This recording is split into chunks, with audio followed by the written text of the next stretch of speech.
금요 기도회에 나오신 우리 모든 성도님들에게 하나님의 놀라운 회복과 풍성한 은혜가 가득하길 소망합니다. 오늘 말씀의 주제는 회개 기도가 우리를 살린다라는 주제입니다. 우리는 죄를 지으면 죄를 고백하고 회개해야 합니다. 그리스도인이라면 이 부분에 있어서 의견을 달리하는 분이 계시지 않을 것입니다. 그러나 문제는 그 다음에 있습니다. 지나치게 죄책에 사로잡힌 나머지 조목조목 회개하지 않으면 그 죄가 남아서 대가를 치르게 된다라고 믿는 분들이 계십니다. 지옥에 가는 것은 아니지만 나중에 하나님께 큰 저주를 받게 된다고 생각합니다. 그러니까 그 저주를 피하기 위해서 회개를 하는 것이고요. 심지어는 더 나아가서 저주스러운 일이 누군가에게 발생하면 죄를 지어서 그렇다라고 자연스럽게 생각합니다. 사랑하는 성도 여러분, 회개는 그런 것이 아닙니다. 기억하십시오. 그러한 신앙생활에서는 그리스도 안에서 누리는 자유함이 없습니다. 복음이 복음으로 결코 다가올 수 없습니다. 사실 제가 그랬었는데요. 예전에 고등학교를 다녔을 때 이런 생각에 사로잡혔었습니다. 회개를 하지 않은 채 잊어버린 죄는 용서받을 수 있는 것인가? 또 죄를 고백만 하면 회개가 되는 것일까? 그리고 얼마나 회개를 해야 하나님이 죄를 용서해 주시는가? 울면서 회개하면 용서해 주시고 무덤덤하게 회개하면 용서해 주시지 않는 것은 아닌가? 이런 생각에 사로잡혔던 적이 있었습니다. 왜 제가 이런 생각에 사로잡혔었을까요? 회개의 의미를 잘 몰랐기 때문에 그런 생각에 사로잡혔었습니다. 그렇다면 우리의 죄가 어떻게 용서받을 수 있는지, 그리고 신앙생활에서 우리의 회개는 어떤 역할을 하는지 살펴보도록 하겠습니다. 먼저는 우리의 죄가 어떻게 용서받을 수 있는지 말씀드리겠습니다. 첫째, 구원의 근거로서의 속죄가 우리에게는 반드시 필요하고 그리스도의 속죄로 말미암아 가능하다는 것입니다. 우리의 구원에 있어서 조건과 원인을 찾는다면 우리 주 예수 그리스도의 대속사건이 유일한 조건이요 유일한 원인입니다. 하나님은 우리의 공로가 아니라 그리스도의 공로로 말미암아 우리를 구원해 주셨습니다.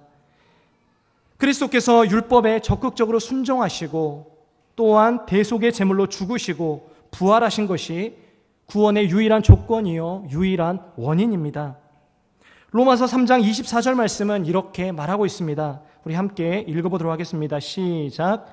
그리스도 예수 안에 있는 속량으로 말미암아 아멘. 그리스도의 속량으로 말미암아 의롭게 되었고 죄 용서를 받게 되었다는 말씀입니다. 속량이라는 단어는 사실 노예 시장에서 쓰는 단어입니다. 어떤 사람이 노예 시장에 갑니다. 그리고 불쌍하고 가여운 노예 한 명을 돈을 지불하여 삽니다. 이 돈이 속전인데요. 어쨌든 돈을 지불하고 노예를 삽니다. 함께 자기 집으로 가는 길에 글로 써진 노예 문서를 찢어버립니다. 그리고 자유로운 신분이 되었으니 편안하게 살라고 보내줍니다. 이것이 바로 속량입니다. 우리 주 예수 그리스도께서 마귀의 자녀였던, 마귀의 소유였던 우리를 자신의 옥체를 속전으로 바침으로 우리를 사셨습니다. 그리고 우리를 자유롭게 해주셨습니다. 이것이 속량입니다. 어떤 분들은 속량과 속죄가 다른 것이라고 말씀하시는데요. 속량이 곧 속죄이고 속량이 곧 죄사함입니다. 에베소서 1장 7절 말씀 우리 함께 읽어보도록 하겠습니다. 시작. 우리는 그리스도 안에서 그의 은혜의 풍성함을 따라 그의 피로 말미암아 속량 곧 죄사함을 받았느니라. 아멘. 속량이 곧 죄사함입니다. 속전이 곧 죄사함입니다. 사랑하는 성도 여러분, 우리의 죄사함이 무엇 때문에 이루어졌다고 성경은 말하고 있습니까? 에베소서 1장 7절 말씀 다시 한번 보십시오. 우리는 그리스도 안에서 그의 은혜의 풍성함을 따라 그의 피로 말미암아 의롭다함을 얻게 되었습니다. 그의 피, 곧 그리스도의 죽으심 때문에 그리스도께서 십자가에 못 박히셔서 우리가 받아야 되는 모든 형벌을 받으셨기 때문에 우리가 속량, 곧 죄사함을 받았다는 것입니다. 이것은 은혜입니다. 이것은 복음입니다. 자, 그렇다면 이렇게 말할 수 있을 것입니다. 우리의 회개 때문에 죄를 용서받는 게 아니다라고 말씀드릴 수 있습니다. 우리의 회개 기도 때문에 죄를 용서받는 게 아니라는 것입니다. 충격적인 말씀이죠. 그러나 사실입니다. 제가 예를 하나 들어보도록 하겠습니다. 좋은 씨앗에서 나온 회개를 사랑할 수 있을까라는 책에서 발췌한 내용입니다. 어떤 사람이 연쇄살인을 저질러서 법정에 섰습니다. 그 사람은 재판을 받는 동안 자신이 얼마나 큰 죄를 범했는지 아주 깊이 깨닫고 판사 앞에서 눈물을 펑펑 쏟으며 죄를 자백하고 잘못을 빌었습니다.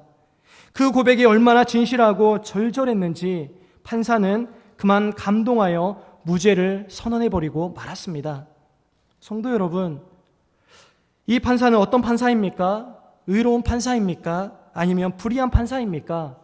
당연히 불의한 판사가 되는 것이겠죠. 피고가 자기 죄를 깨닫고 용서를 구하면 그것이 약간의 가명 사유는 될지는 몰라도 무죄 선고를 내릴 이유는 없습니다. 피고는 이미 법이 정한 대로 죄값을 치러야 되는 것이죠. 대한민국 형법은 범한 죄에 따라 죄값을 치르도록 형기를 명시하고 있고 판사는 당연히 그 기간만큼 최고형과 최저형 사이에서 판결을 내려야 합니다. 판사가 이를 무시하고 자기 마음대로 무죄를 선언한다면 법을 어기는 것이고 따라서 그 판사는 불의한 판사가 되고 마는 것입니다. 마찬가지로 하나님께서도 하나님을 마음에 두기 싫어하고 불의와 불경건함으로 살아가는 모든 죄인들에게 사형이라는 판결을 내리셨습니다. 로마서 6장 23절 말씀, 다 아는 말씀인데요. 우리 함께 읽어보도록 하겠습니다. 시작. 죄의 싹은 사망이요. 아멘. 죄의 싹은 사망입니다. 그래서 우리는 이미 이 죄의 싹을, 죄에 대한 대가를 치르고 있습니다. 인간이 범한 죄는 순결하신 하나님 앞에서 참으로 악독하고 그래서 누구나 하나님의 심판을 피할 수 없게 된 것입니다. 로마서 3장 19절 말씀은 이렇게 이야기를 하고 있습니다. 모든 사람이 하나님의 심판 아래에 있다라고 선언하였습니다. 성도 여러분, 이것이 우리의 실존적 상황입니다.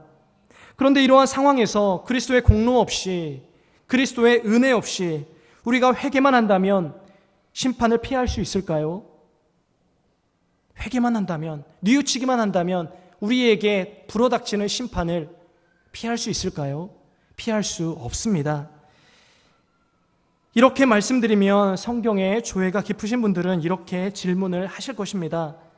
회개하면 죄를 용서받을 수 있다고 성경은 말하지 않았나요? 그리고 사도행전 2장 38절 말씀에 회개하여 각각 예수 그리스도의 이름으로 세례를 받고 죄사함을 받으라 라는 말씀은 뭔가요? 이렇게 물으실 것입니다. 맞습니다. 성경은 회개하면 누구나 죄를 용서받는다고 말씀합니다. 그러나 우리가 죄를 용서받는 것은 회개했기 때문이 아니라는 것입니다. 우리가 죄를 용서받는 것은 십자가에서 이루신 그리스도의 대속적 죽음 덕분입니다. 그리스도께서 우리의 죄를 대신 지고 죽으셨기 때문에 우리가 죄 용서를 받는 것입니다. 그분이 십자가에서 자기 백성들의 죄를 지시고 지옥의 형벌을 대신 당하셨기 때문에 더 이상 죄책이 우리에게 남아있지 않다라는 말씀이에요. 그리스도께서 죄값을 치르셨기 때문에 우리가 회개하면 용서받을 수 있는 길이 열린 것입니다. 제가 다시 한번 읽도록 하겠습니다. 그리스도께서 죄값을 치르셨기 때문에 우리가 회개하면 용서받을 수 있는 길이 열린 것입니다. 그래서 우리의 죄 용서는 그리스도의 속죄라는 토대 위에 회개를 통해 이루어집니다. 사랑하는 성도 여러분, 그리스도께 감사해야 되는 것 아니겠습니까? 그리스도께서 우리의 모든 구원의 토대를 놓으시고 근거와 원인을 제공해 주셨다면 우리가 그리스도께 감사하는 것은 마땅하지 않겠습니까?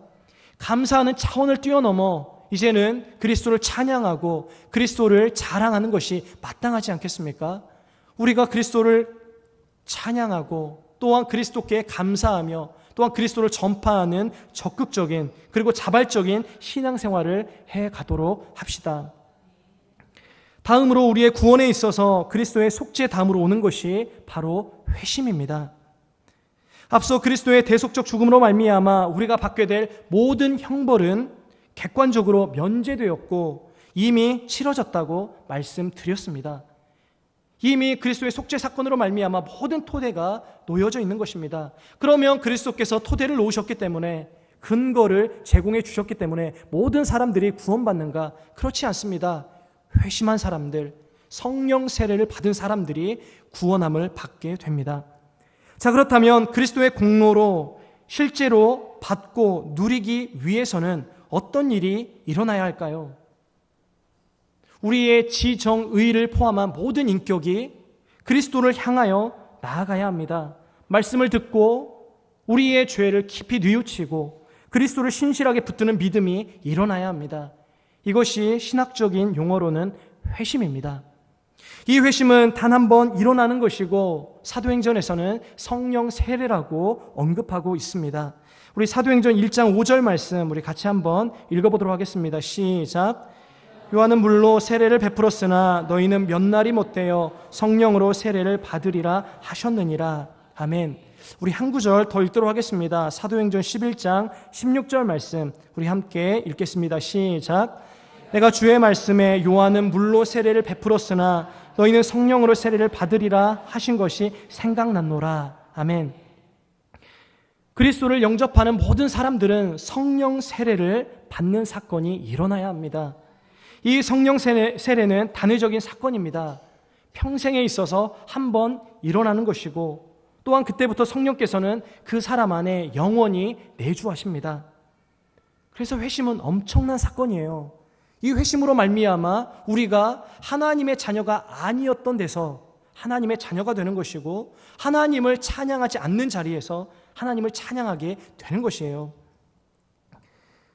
우리는 회심할 때 그리스도께서 십자가와 부활로 획득하신 모든 공로를 단번에 그리고 영원히 획득합니다.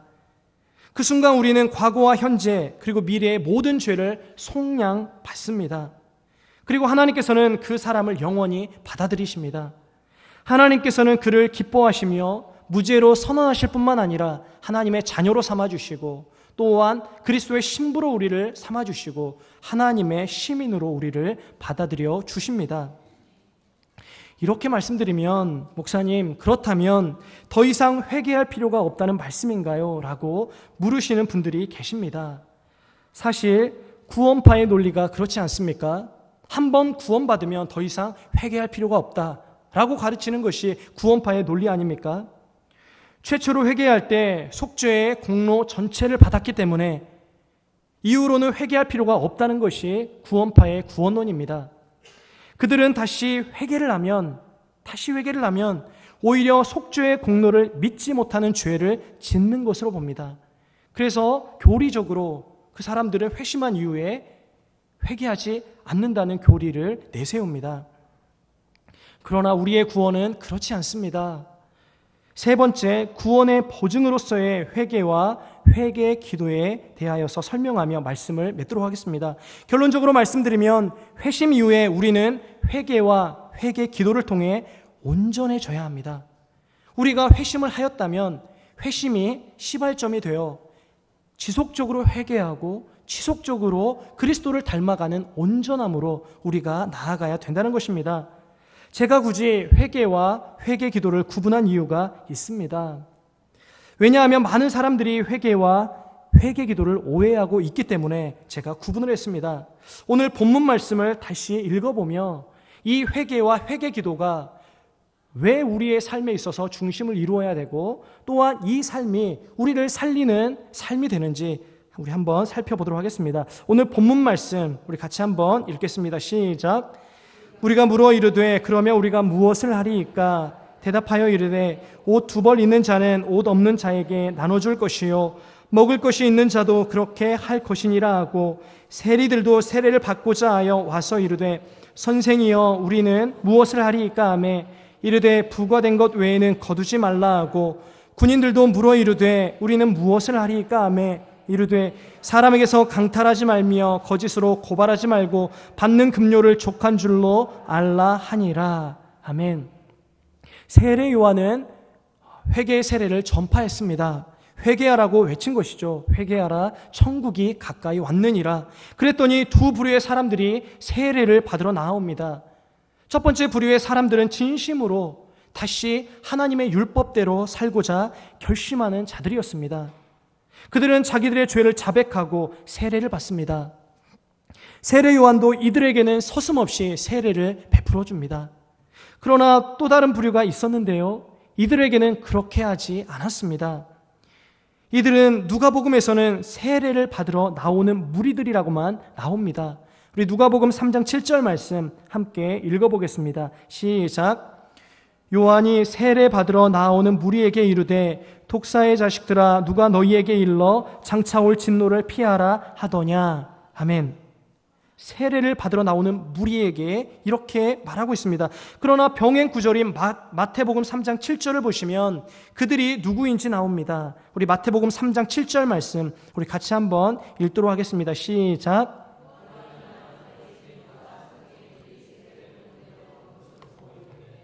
독사의 자식들아 누가 너희를 가르쳐 임박한 진노를 피하라 하더냐. 아멘. 또 다른 부류가 누구였습니까? 바리새인들과 사두개인들, 즉 이스라엘 종교 지도자들이었습니다. 그들은 그들의 삶에서 돌이킬 생각이 없었습니다. 그러나 죄 사함은 받고 싶었던 것이었는지 아니면 세례 요한의 카리스마가 그들을 압도하여 나오게 되었는지 정확하게는 알 수 없지만 세례를 받으러 나왔습니다. 거기에 대해서 요한이 그들을 강하게 책망하며 회개에 합당한 열매를 맺으라고 일침을 가합니다. 그러면서 오늘 본문의 내용이 나오고 있는데요, 요한이 책망한 후 그들이 물어봅니다. 종교 지도자들이 먼저 물어봅니다. 우리가 무엇을 하리이까? 그랬더니 요한이 옷 2벌 있는 자는 옷 없는 자에게 나눠줄 것이요 먹을 것이 있는 자도 그렇게 할 것이니라 라고 대답합니다. 옆에 있던 세리들도 물어봅니다. 우리는 무엇을 하리이까? 그랬더니 요한이 부과된 것 외에는 더 받지 말라라고 답변합니다. 그 옆에 있던 군인들이 물어봅니다. 우리는 무엇을 하리이까? 그랬더니 요한이 이렇게 대답합니다. 사람에게서 빼앗지 말라. 협박하여 억지로 빼앗거나 거짓 고소를 하여 빼앗거나 속여서 빼앗지 말고 너희의 봉급으로 만족하여라 라고 답변합니다. 사랑하는 성도 여러분, 세례 요한이 회개하라고 외쳤을 때 그 회개는 곧 삶의 변화였습니다. 회개와 회개 기도가 여기에서 구분이 됩니다. 우리가 진정으로 목표를 두고 살아야 하는 삶은 변화된 삶입니다. 단지 종교적인 모습을 띠는 회개 기도, 여기에 우리의 최종적인 목적이 있는 것이 아니라 진정으로 회개 기도를 통하여서 회개하는 삶을 살아야 된다는 것이에요. 동쪽으로 가던 사람이 완전히 길을 바꾸어 180도 길을 바꾸어 서쪽으로 가는 일들이 일어나야 된다는 것입니다. 세례 요한이 회개하라고 외쳤을 때 그것은 곧 우리의 삶이 변화되는 것이었습니다. 삶이 변화되는 것이 회개라는 것입니다. 회개 기도를 하는 것이 회개가 아니라 삶이 변화되는 것, 이것이 회개라는 말씀입니다. 종교 지도자들과 세리들과 군인들이 공통적으로 우리들이 무엇을 하리이까? 라고 질문하고 세례 요한이 답변한 것을 보십시오. 모두 삶의 변화를 말하고 있습니다. 회개는 마음과 삶을 돌이키는 것입니다. 다시 한번 제가 읽겠습니다. 회개는 마음과 삶을 돌이키는 것입니다. 완전히 우리의 방향을 바꾸는 것입니다. 그동안 죄악을 사랑하고 하나님을 멀리했던 삶에서 돌이켜 실제로 자신의 마음과 삶이 변화되는 것이 회개입니다. 물론 회개 기도가 그 안에 포함이 되죠. 하나님 잘못했습니다. 도와주십시오. 변화시켜 주십시오. 하나님 제가 이렇게 죄인 중에 괴수입니다. 저를 용서해 주십시오. 이러한 회개의 기도가 동반이 되죠. 그러나 그렇다 할지라도 회개 기도가 곧 회개는 아닙니다. 잘못한 일이 있으면 뉘우치기만 하는 것이 아니라 고쳐야 합니다. 잘못한 사람이 있으면, 자신이 누군가에게 잘못을 했으면 기도할 뿐만 아니라 찾아가서 용서를 구해야 합니다. 이것이 바로 회개입니다. 그런 의미에서 우리는 매일 회개해야 합니다. 우리의 마음과 삶을 지속적으로 회개하며 주님께로 더 가까이 나아가야 합니다. 성도 여러분, 회개가 필요 없는 사람이 있을까요? 이 세상에 존재하는 수많은 사람들 중에 회개가 필요 없는, 법 없이도 사는 사람이 있을까요?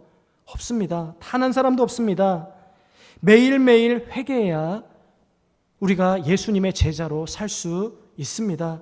우리가 회개할 때 이런 우리를 예수님은 더욱 격려하십니다. 이렇게 격려하시는 것 같습니다. 얘야, 내가 이미 십자가와 부활로 너의 죄를 다 사면하고 너를 의롭다고 선포할 근거를 다 마련해 놓았단다. 그러니 이제 더 이상 죄에 빠져 살지 말고 내게로 와서 다시 하나님과의 은혜로운 교제를 회복하려무나 라고 말씀하시는 것 같습니다. 자, 그렇다면 회개는 우리의 삶이 완전히 바뀌는 것이라고 말씀을 드렸고, 그렇다면 회개 기도는 무엇일까요? 회개 기도는 회개할 수 있는 마음의 동력을 불어넣으시는 하나님의 은혜의 방편입니다. 통로입니다. 우리는 스스로 회개할 수 없습니다. 하나님이 도와주셔야 회개할 수 있고, 하나님이 우리의 의지를 꺾으셔야 우리의 삶이 변화될 수 있습니다. 우리의 마음이, 우리의 삶이 그렇게 간단하지 않습니다. 한번 말씀을 읽는다고, 한번 찬양을 한다고, 한번 기도한다고 우리의 삶이 바뀌지 않습니다. 우리의 지독한 죄성은 우리의 내면 깊은 곳에까지 뿌리를 내리고 있고, 그 쓴뿌리, 그 죄성의 그 마음에서 우리의 삶, 우리의 삶의 모든 스타일들이 나오고 있습니다.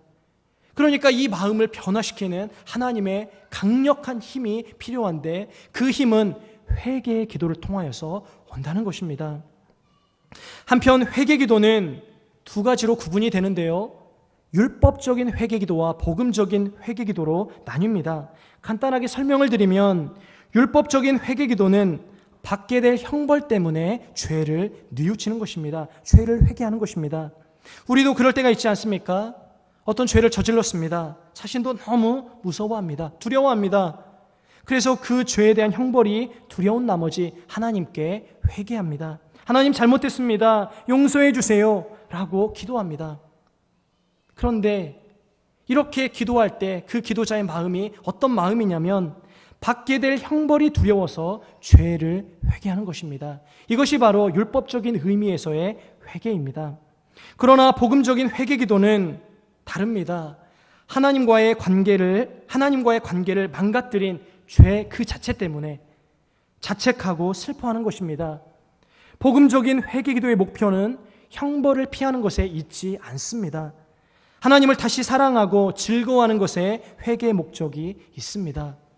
사실 우리도 이렇게 기도할 때가 있지 않습니까?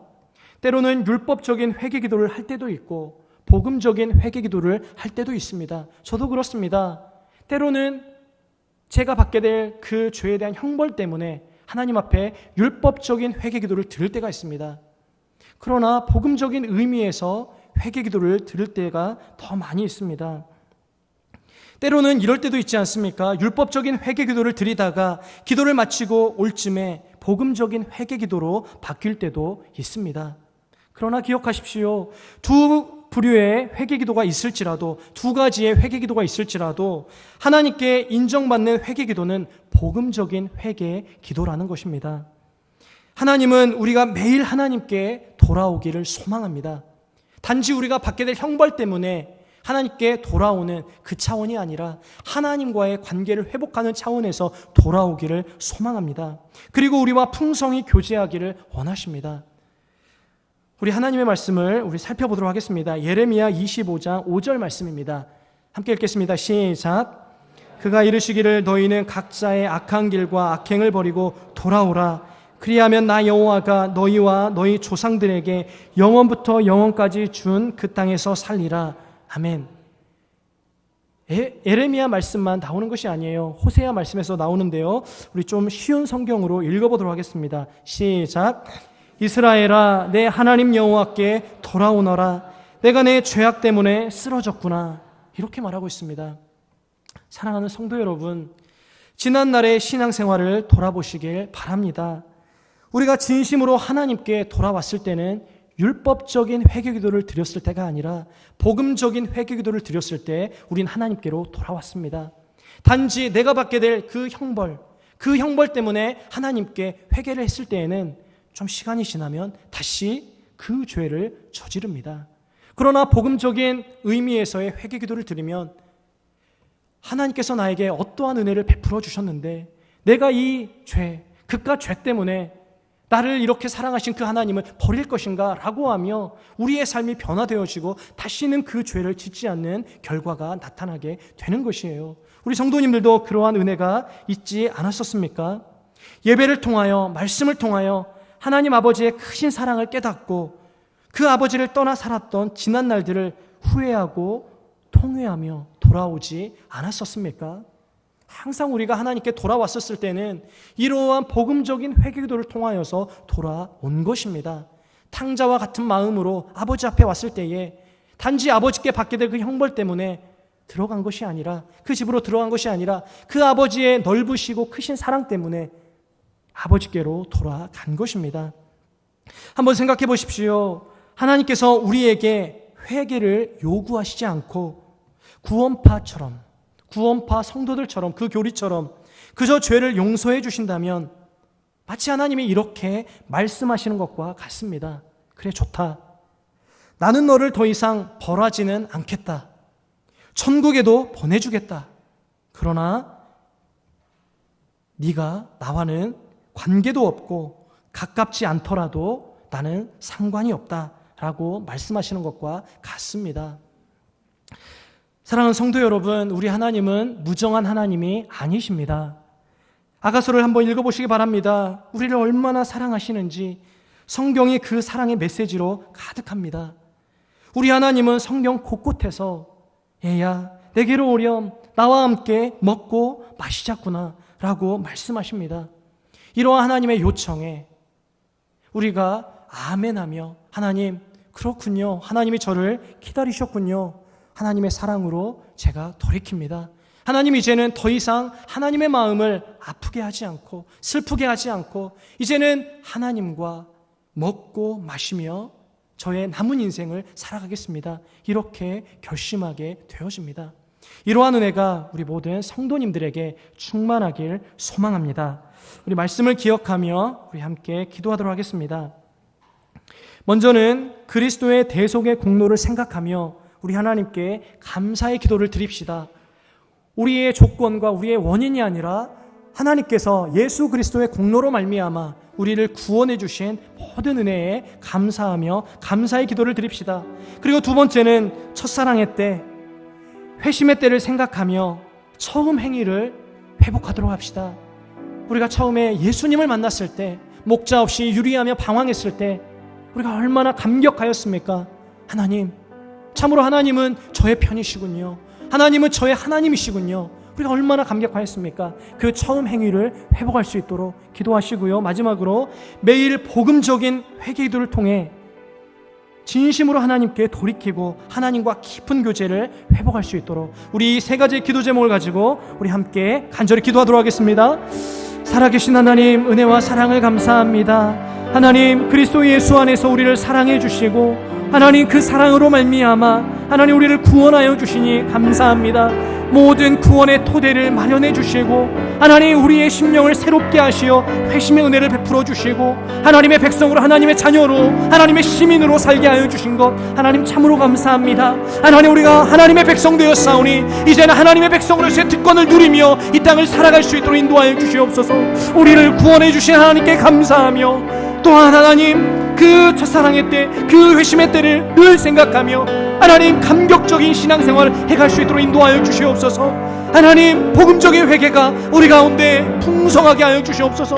단지 우리에게 내려질 저주와 형벌을 하나님 피하기 위하여 회개하는 것이 아니라 하나님의 그 사랑으로 돌이키게 하시고 하나님과 풍성한 교제를 누리는 우리가 되게 하여 주시옵소서. 하나님 은혜를 내려주시기를 원하옵나이다. 특별히 하나님 영적인 침체와 하나님 아버지 참으로 하나님 남모를 하나님 아버지 하나님에 대한 의심과 불신앙으로 살아가는 하나님 지체들이 있다면 하나님 저들의 마음을 변화시켜 주시고 새롭게 하셔서 하나님의 그 풍성한 은혜를 경험하고 하나님과의 깊은 교제를 회복할 수 있도록 하나님 이 밤에 역사하여 주시옵소서. 함께하여 주시옵소서.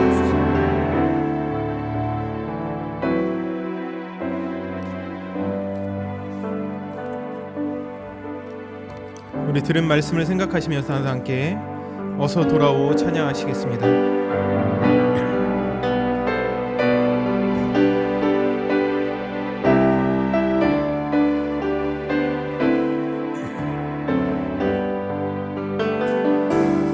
어서 돌아오,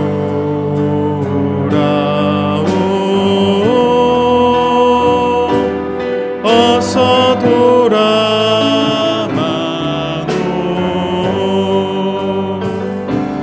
지은 죄가 아무리 무겁고 크기로 주 어찌 못 담당하고 못 받으시리요.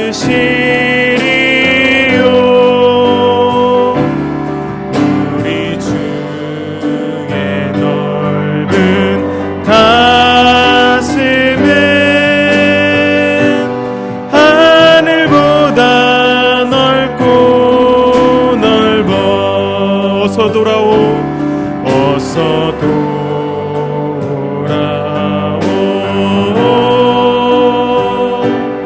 어서 돌아마노.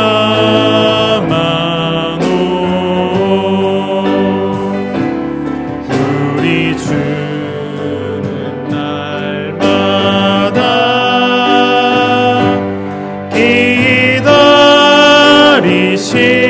기다리신다오. 밤마다 문 열어놓고 마음 졸이시며 나 자식 돌아오기만 밤새 기다리신다오. 어서 돌아오, 어서 돌아오, 어서 돌아마노.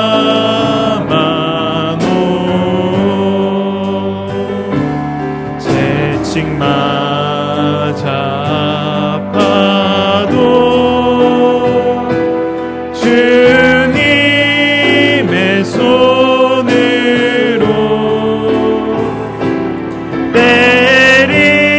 때리시고 어루만져 위로해 주시는